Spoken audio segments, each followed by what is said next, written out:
Good morning, Guardians, and welcome to another episode. Today we are talking dim loadouts again. We're basically doing a small series here showing you all the cool stuff you can do with the dim loadout optimizer. And today we're going to talk about excluding various elements. We're going to talk in more detail about this panel here, about how you decide what to pick. So, if you haven't seen the previous episode, definitely watch that. This is the list of the armor that it's suggesting. I've already got Nezarec Sin in here. I'm going to remove Nezarec Sin. Completely remove it. There we go. So nothing set there. I'm going to remove the subclass because I don't want anything. So this is essentially my best armor. If I go no exotic, this is my best non-exotic armor, and as you can see I haven't masterworked everything here. This armor set is the highest I can get. It's T32, or these numbers add up to 32, because like I said in the previous episode, if you're 1 over, still the same. If you're 9 over, still the same. Until you hit that 10, you will not go into the next tier for that particular stat. So mobility, I'm not a hunter here. This is my warlock, you can see up here. I don't care. So I'm going to hit ignore. And what you'll see is that T32 drops down and it starts ignoring mobility. So this is actually now a T31 total, because when I'm only looking at those 5 stats, actually my previous roll is not as good. So if we scroll down, I don't even know where that T32 is. It could be miles away.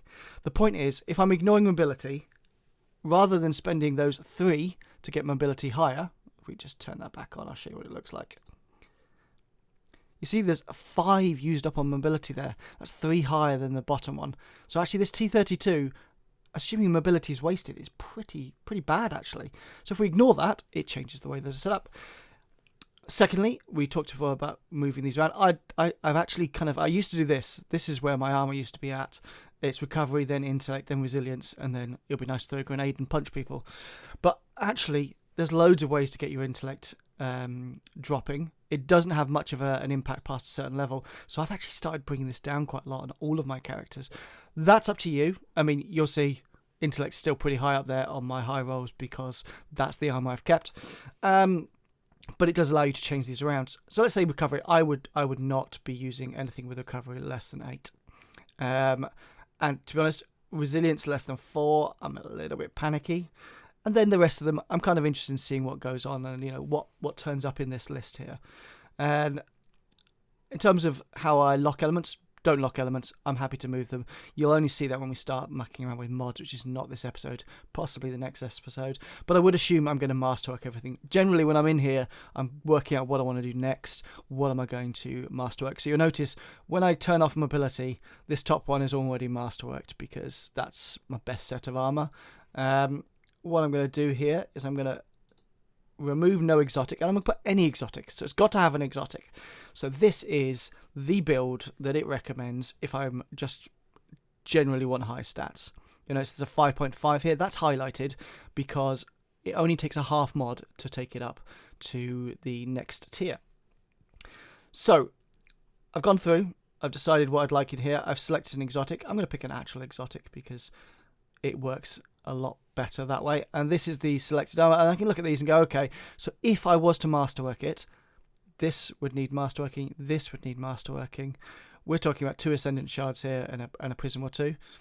And if I look at these, I can see that they're all just 1 over, so I would actually have to masterwork all of these to get to the next level across the board. But you know what? I'm going for it. I'm going to add the +5 mods because it's quite useful to see that where the discipline would be. I'm actually going to add a couple more. Do you know what? I want my recovery high, so let's put 2 of those on. Up to 10 on recovery. Still the same set of armor. I was kind of hoping that would change it. Let's put a bit of resilience on there. It's still the same set of armor as before. Oh well, I was hoping that would muck it around. So obviously these mods can have an impact and change what sits at the top.